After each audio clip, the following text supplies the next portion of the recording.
Hello everyone, my name is Eric Thomas.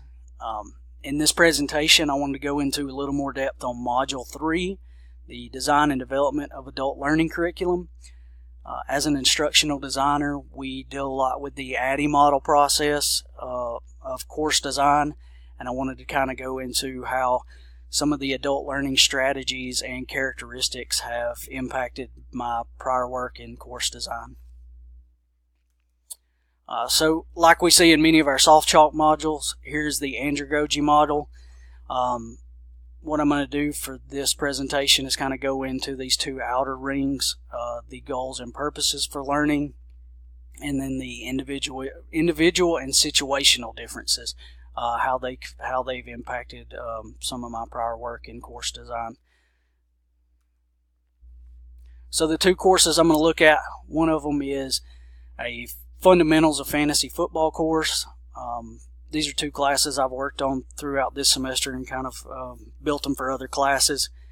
This one is designed in an online format, offered in a 5 to 6 week program, and this is built really as a general elective or something that would just be an independent study. The Hurricane Preparation and Readiness, this was built for an insurance company who was experiencing an increase in damage claims. They wanted to build something to better educate and prepare their customers on hurricane and storm awareness. So first off, the outer ring, the goals and purpose of the course.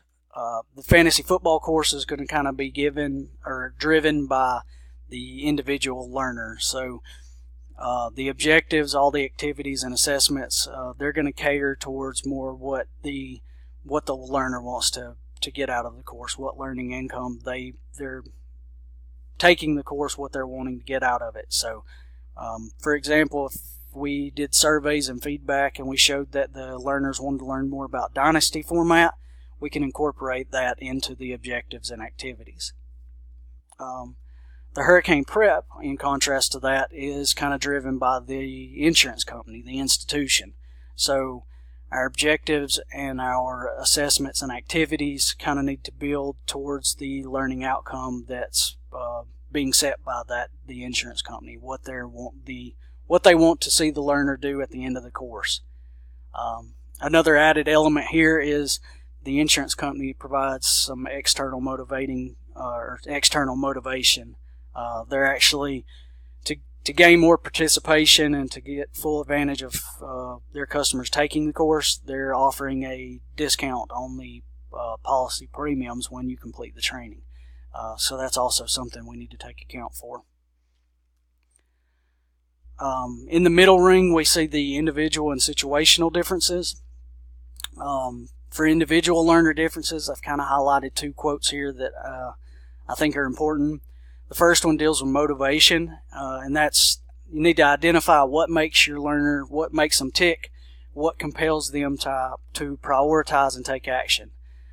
So obviously, they're not being forced to take these courses. They're kind of at their own free will as far as adjusting their schedule and taking this class. So it's something that you have to keep in mind when you're designing the course, making sure they see the full advantage of it and encourage them to move forward and complete the trainings.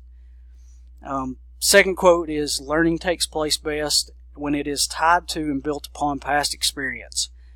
So something that's important to implement into your course design is making sure that the new knowledge and the new skills they're learning tie that in with experiences that they already know, or what they already their knowledge of whatever that content is, or something they can build the new concepts on. So for example, in fantasy football, if they're already a football fan or a sports enthusiast, possibly they've played fantasy sports in other sports like baseball, tie that new knowledge in, give them a method of tying what they're learning about this course into what they already know about sports. Also, we see situational differences. Three points I highlighted here was Adults often have other responsibilities and other social roles that they play. They're often employees in other jobs. They may be parents, spouses, volunteers. A lot of times this is the class they're taking is not their sole responsibility. Second off, we see time constraints. This often can be time constraints just set by the course and how that's being implemented, or by the students themselves. So for example, our fantasy football course was a 5 to 6 week program. It was going to kind of be structured more as a normal college online class, whereas the training for hurricane prep was really a come and go 2 to 4 hour window. They kind of get it done in 1 or 2 settings. So in the hurricane prep, we really had limited we were limited in as far as we couldn't do really any kind of collaborative work or student-to-student interactivity, because the learner was coming and going at their own convenience. It wasn't just like structured week-to-week assignments to where multiple learners would be taking it at the same time. And lastly, we see voluntary versus compulsory. You need to know why your learner's taking the course. Is it required for a certain program, or is it required for, a job or a promotion that they're receiving? What's bringing them to take that course? And lastly, I want to talk about subject matter differences. Obviously, the content you're teaching makes a difference on how you're going to teach it, what in the delivery method, what format, the environment you're going to be offering that.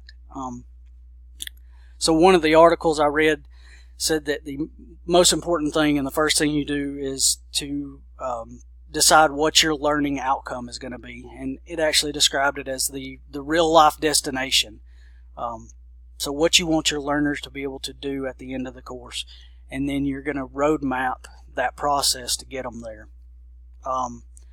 Something else you need to look at is how complex or technical the content is. That kind of delegates what format and how you can teach it.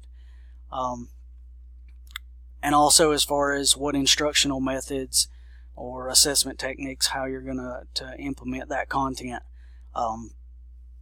So for example, in our fantasy football league, we do incorporate self-tests just to kind of to let them assess their own knowledge when they go through the content, but our end goal or our learning outcome is to have them actually draft and interact and participate in a league. So